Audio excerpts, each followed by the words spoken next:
Bible exposure presents రసవత్తర చిత్రం లోతు కథ. క్యాప్షన్: పాపిస్టు తండ్రి, రేపిస్టు కూతుళ్ళు. మూలం: బైబిల్, ఆదికాండం 19వ అధ్యాయం. నమస్కారం, బైబిల్ శృంగార కథలకు స్వాగతం.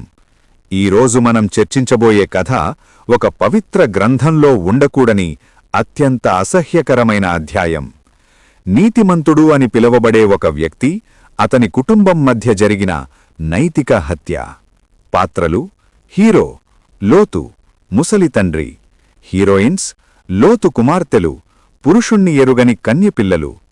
క్యారెక్టర్ ఆర్టిస్ట్: లోతు భార్య. జూనియర్ ఆర్టిస్ట్స్: ఊరి జనం, లోతుకు కాబోయే అల్లుళ్ళు. అతిథి పాత్రలు: దేవదూతలు. అదృశ్య పాత్ర: బైబిల్ దేవుడు, యెహోవా. విలన్: కథ మొత్తం విని మీరే డిసైడ్ చేయండి. కథ మొదలవడమే ఒక దారుణమైన సన్నివేశం మన కళ్ల ముందు ప్రత్యక్షమవుతుంది. లోతు ఇంటిని చుట్టుముట్టిన కామాంధులు, పనీపాటలేని ఊరి జనం, ఇంట్లో ఉన్న ఇద్దరు అతిథులను బయటకు పంపమని అడుగుతారు. అప్పుడు మన నీతిమంతుడు లోతు, నా కన్యకలైన ఇద్దరు కుమార్తెలను మీకిస్తాను, వారిని మీ ఇష్టం వచ్చినట్టు చెయ్యండి అని ఆఫరిచ్చాడు. అబ్బా! అతిథి మర్యాద కోసం సొంత బిడ్డల కన్యత్వాన్ని బజారున పెట్టే నీతిమంతుడు లోతు. అప్పుడే ఆకాశంలో ఉన్న అదృశ్య పాత్ర కిందకి తొంగిచూశాడు. ఆయన ఏదో ఆలోచిస్తున్నట్టు కనిపిస్తాడు. దేవదూతలతో ఆయనే ఒక డైలాగ్ చెప్పించాడు: మేము ఈ ఊరిని నాశనం చేయడానికి వచ్చాము. ఇక్కడి వారి పాపాలు దేవుడి, యెహోవా దగ్గరికి చేరాయి. అందుకే దీనిని అంతం చెయ్యమని దేవుడు మమ్మల్ని పంపాడు. నీ ప్రాణాన్ని కాపాడుకోవాలంటే వెంటనే ఇక్కడి నుండి పారిపో.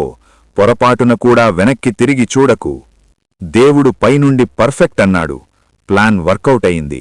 దేవుడు అనుకున్నట్టే లోతుగారి అల్లుళ్ళు, కన్యపిల్లలైన లోతుగారి కూతుళ్లకు కాబోయే భర్తలు యెహోవా పంపిన మంటల్లో కాలి బూడిదైపోయారు.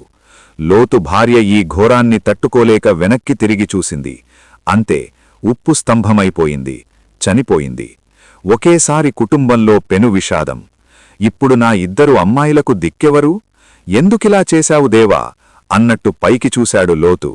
నీకు తెలియదులేరా వెర్రిమాలోకం, నా మాయ ఏంటో తర్వాత చూస్తావుగా అన్నట్టు చూశాడు యెహోవా. కట్ చేస్తే ప్రాణభయంతో లోతు మరియు ఇద్దరు అమ్మాయిలు తండ్రితో సహా గుహలోకి ప్రవేశించారు. ఇద్దరూ ఒకరినొకరు చూసుకున్నారు. గుహలో ఇప్పుడు ముగ్గురు మాత్రమే ఉన్నారు. అప్పుడే ఒక షాకింగ్ సీన్ జరిగింది. లోతుగారి పెద్దమ్మాయి అప్పుడే 2 ద్రాక్షారసం బాటిల్స్ బయటకు తీసింది. ఎక్కడినుంచి వచ్చాయి ఆ 2 బాటిల్స్? Flash back. లోతు కూతుళ్లకు సారాయి కాసే అలవాటు ఉందా? పారిపోతున్న సమయంలో అంత టెన్షన్ వాతావరణంలోనూ వాళ్ల నాన్న మంచం కింద నుండి 2 బాటిల్స్ తీసి దాచిపెట్టారా? లేక దేవదూతలే అక్కడ పెట్టి వెళ్ళిపోయారా? బైబిల్ రచయిత ఇక్కడే కన్ఫ్యూజ్ అయ్యాడు. ఆ తర్వాత ఇద్దరు అమ్మాయిలు తమ తండ్రిని మత్తులో ముంచి వరుసగా 2 రాత్రులు అతనితో శృంగారం చేశారు. తమ భర్తలను దేవుడు చంపేస్తే లోకరీతి ప్రకారం పిల్లలని కనడానికి వారికి వేరే మార్గం ఏముంది? అనుకున్నట్టే తమ తండ్రికి తెలియకుండానే వారు గర్భం దాల్చారు. తమ తండ్రికి సొంత కూతుళ్ళు ఎప్పుడు పక్కలోకి వచ్చారో తెలియదు. పోనీ పైనున్న దేవుడికైనా తెలుసా? ఎందుకు తెలియదు? ఆయన సర్వజ్ఞుడు కదా. దేవుడు పైనుండి ఇవన్నీ చూస్తున్నాడు. కాని ఆయనలో ఎలాంటి చలనం లేదు, కోపం లేదు. ఆయన ప్రశాంతంగా నవ్వుతున్నాడు. ఇద్దరు ఆడపిల్లలు తమ తండ్రి వలన గర్భవతులయ్యారు. వారికి 2 మగపిల్లలు పుట్టారు. లోతు సంరక్షణలో పెరిగి పెద్దవాళ్లయ్యారు. ఈ కుటుంబాన్ని దేవుడు పైనుండి ఆశీర్వదించాడు. పుట్టిన పిల్లలు ఇలా అన్నారు: అమ్మా, మేము ఆయనను ఏమని పిలవాలి? తాత అనా, తండ్రి అనా? ముసిముసి నవ్వులు నవ్వాడు లోతు. ఆయన 2 కూతుళ్ళు కూడా సంతోషంగా నవ్వుకున్నారు. కథ సమాప్తం. మిత్రులారా, ఈ కథ విన్నాక మీ మనసులో కొన్ని ప్రశ్నలు ఉదయించి ఉంటాయి. వాటికి సమాధానాలు వెతకాల్సిన బాధ్యత మీదే. ఈ క్రింది ప్రశ్నల మీద మీ అభిప్రాయం ఏంటో ఆలోచించండి. 1. ఒక పవిత్ర గ్రంథం, హోలీ బుక్ అని పిలవబడే పుస్తకంలో తండ్రిని మత్తులో ముంచి సొంత కూతుళ్లే గర్భం దాల్చడం అనే విషయాన్ని అంత వివరంగా రాయాల్సి వచ్చింది. ఇది భక్తిని పెంచుతుందా లేక వికృతత్వాన్ని నేర్పుతుందా? 2. సొదొమ పట్టణంలో వ్యభిచారం చేస్తున్నారని ఊరూరంతా తగలబెట్టిన దేవుడు అదే పాపం తన నీతిమంతుడైన లోతు ఇంట్లో జరుగుతుంటే ఎందుకు శాంతంగా ఉన్నాడు? పాపం అనేది చేసే వ్యక్తిని బట్టి మారుతుందా? 3. సర్వశక్తిమంతుడైన దేవుడు ఆ గుహలో శృంగారానికి అడ్డుగా ఉన్న అందరినీ తొలగించాడు. అల్లుళ్ళు కాలిపోయారు. తల్లి ఉప్పుస్తంభమైపోయింది. మరి అంత టెన్షన్లో కూడా ఆ 2 ద్రాక్షారసం బాటిల్స్ అక్కడికి ఎలా వచ్చాయి? ఆ సారాయి బాటిల్సును కూడా దేవుడే సప్లై చేశాడా? 4. కేవలం వెనక్కి చూసినందుకు లోతు భార్యను చంపిన దేవుడు తండ్రిని రేప్ చేసిన కూతుళ్లకు మోయాబీయులు, అమ్మోనీయులు అనే 2 రాజ్యాలను ఇచ్చి ఎందుకు ఆశీర్వదించాడు?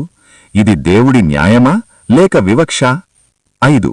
తన ఇంటికి వచ్చిన అతిథుల కోసం సొంత బిడ్డల కన్యత్వాన్ని బజారున పెట్టే వ్యక్తిని ఏ సమాజమైనా నీతిమంతుడు అని పిలుస్తుందా? బైబిల్ దృష్టిలో నీతి అంటే ఆడపిల్లల గౌరవాన్ని తాకట్టు పెట్టడమా? 6. జరగబోయేదంతా ముందే తెలిసిన దేవుడు ఈ ఇన్సెస్ట్ అంటే సొంత రక్త సంబంధికుల మధ్య శృంగారం జరగకుండా ఆపలేగా? లేక ఇది కూడా ఆయన ప్లాన్లో భాగమేనా? 7. లోతు కూతుళ్లకు కాబోయే అల్లుళ్లను మంటల్లో వేసి కాల్చి చంపిన దేవుడు ఆ అమ్మాయిలకు కండ్రి తప్ప వేరే గతి లేకుండా చేశాడు. అంటే ఈ అక్రమ సంబంధానికి పరోక్షంగా దేవుడే కారణం కాదా? 8. సమాజం నేర్పే నైతికత గొప్పదా లేక ఇలాంటి కథలను పవిత్రంగా భావించే మతగ్రంథాలు గొప్పవా? ఒక కూతురు తన తండ్రిని మోసం చేసి శృంగారంలో పాల్గొనడాన్ని వంశాభివృద్ధి అని సమర్థించవచ్చా? ఈ కథలో అసలైన విలనెవరు? తన పిల్లలనే పణంగా పెట్టిన లోతో, తండ్రిని మత్తులో ముంచిన కూతుళ్ళో, లేక ఇదంతా చూస్తూ ఆశీర్వదించిన దేవుడో? సమాధానం మీ విజ్ఞతకే వదిలేస్తున్నాం. మరిన్ని ఆసక్తికరమైన విశ్లేషణల కోసం బైబిల్ ఎక్స్పోజర్ ఛానల్ని చూస్తూనే ఉండండి.